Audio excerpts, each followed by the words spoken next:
সুন্দর পোকা। এটা আগে আমরা কপালে টিপ পরতাম, কিন্তু তোমরা কি বলো দেখো। কোনোদিন দেখছো কি না এটি সন্দেহ। আমি আজকে প্রথমবার দেখলাম এরকম, আমরা সেই আগে আমরা আগে এগুলো সুন্দর। কপালে দিতাম, কচ্ছপ পোকা।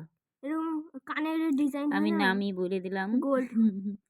এটা সোনালি এই দেখো হাঁটি হাঁটি, সোনালি সোনালি রং। দেখো কি সুন্দর হাইটে হাইটে আঁকাচ্ছে, কি সুন্দর না। এটা কচ্ছপ পোকা। এটা হাতেই নিলাম, খুব সুন্দর। আমি আগে কপালে দিতাম ছোটবেলা আমরা এগুলা এইভাবে।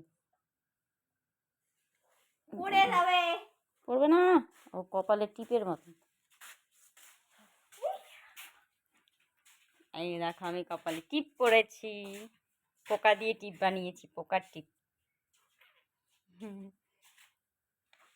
আমরা আগে টিপ পরতাম, এই যে টিপের মতো বিড় বিড় বিড় বিড় বিড় করে।